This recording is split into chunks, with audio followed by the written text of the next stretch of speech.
সরকারের দায়িত্ব গ্রহণ করার মাত্র কিছুক্ষণ পরেই আমি আপনাদের কাছে দুটো কথা বলতে এসেছি। আজ দ্বিতীয়বার যারা স্বাধীনতার স্বাদ আমাদের সকলের জন্য সম্ভব করল, সেই বৈষম্য বিরোধী ছাত্র আন্দোলনের শহীদ ছাত্র জনতা এবং এতে আহত অসংখ্য আন্দোলনকারীকে স্মরণের মাধ্যমেই দেশবাসীকে আমি কিছু কথা বলতে চাই। তাদের দুঃসাহসিক আত্মত্যাগ, সাহস ও সারা দেশকে ঐক্যবদ্ধ করার বিনিময়ে ছাড়া এই স্বাধীনতা অর্জন কখনোই সম্ভব হতো না।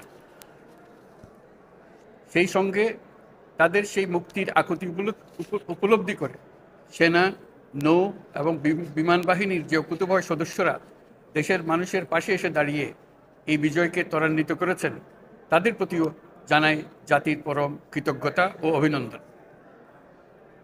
ছাত্র জনতার অভ্যুত্থানে আমাদের দ্বিতীয় স্বাধীনতা অর্জন উৎসবের মুহূর্তে এই স্বাধীনতাকে নস্যাৎ করার জন্য ষড়যন্ত্রকারীরা দেশে একটা অরাজকতার ও ভীতির পরিবেশ সৃষ্টি করেছে। অরাজকতা আমাদের শত্রু, একে দ্রুত পরাজিত করতে হবে। এই মুহূর্তে সরকারের প্রথম কর্তব্য হিসেবে আমরা এই ষড়যন্ত্রকারীদের কঠিন হাতে দমন করব।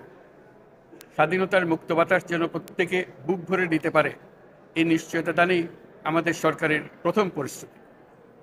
এই ব্যাপারে দেশবাসীর সহযোগিতা কামনা করছি।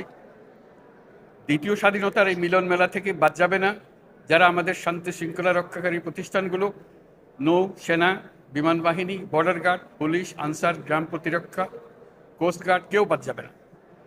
অন্য সবার মতো তাদের প্রত্যেক সদস্য আজ উপরওয়ালার আইন বহির্ভূত জবরদস্তিমূলক হুকুম থেকে মুক্ত। কারো জন্য এটা বিন্দুমাত্র ব্যাহত হলে আমাদের আজকের উৎসব ম্লান হয়ে যাবে। প্রচণ্ড নিষ্ঠুর পতিত স্বৈরাচারী সরকার এসব প্রতিষ্ঠানকে দিয়ে ক্ষমতা কুক্ষিগত করে রেখেছিল। আমরা তার এই প্রচেষ্টা ব্যর্থ করে প্রতিষ্ঠানগুলোর হারানো গৌরব ফিরিয়ে আনব।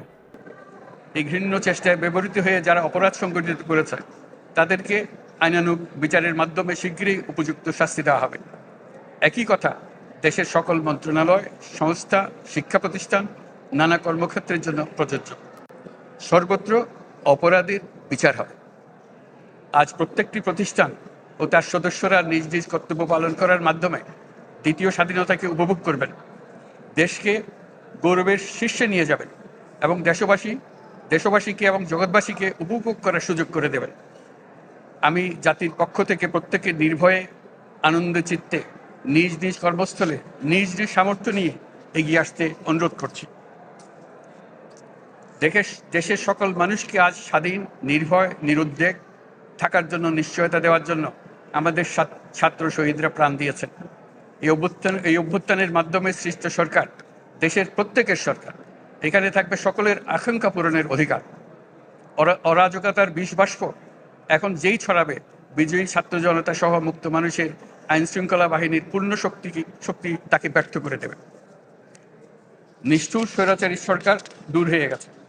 কাল সূর্য উদয়ের সঙ্গে সঙ্গে গণতন্ত্রের, সুবিচারের, মানবাধিকারের, নির্ভয়ে মত প্রকাশের পূর্ণ স্বাধীনতার জন্য সকলের স্বাচ্ছন্দ্যে জীবন ধারণের সুযোগ প্রদানের সচেষ্ট সরকারের ঘনিষ্ঠ সান্নিধ্য ও সহমর্মী পরশ দলমত নির্বিশেষে সবাই উপভোগ করবেন।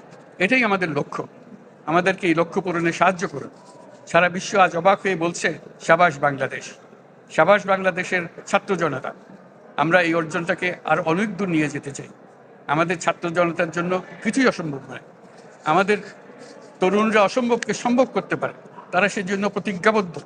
যদি আমরা ঐক্যবদ্ধ থাকি, ধ্বংসাত্মক কর্মকাণ্ড থেকে দূরে থাকি, সবার জন্য মুক্ত পরিবেশ সৃষ্টি করতে পারি, আমাদের বিজয় অবশ্যই হবে। আল্লাহ, মহান আল্লাহ আমাদের সহায়ক।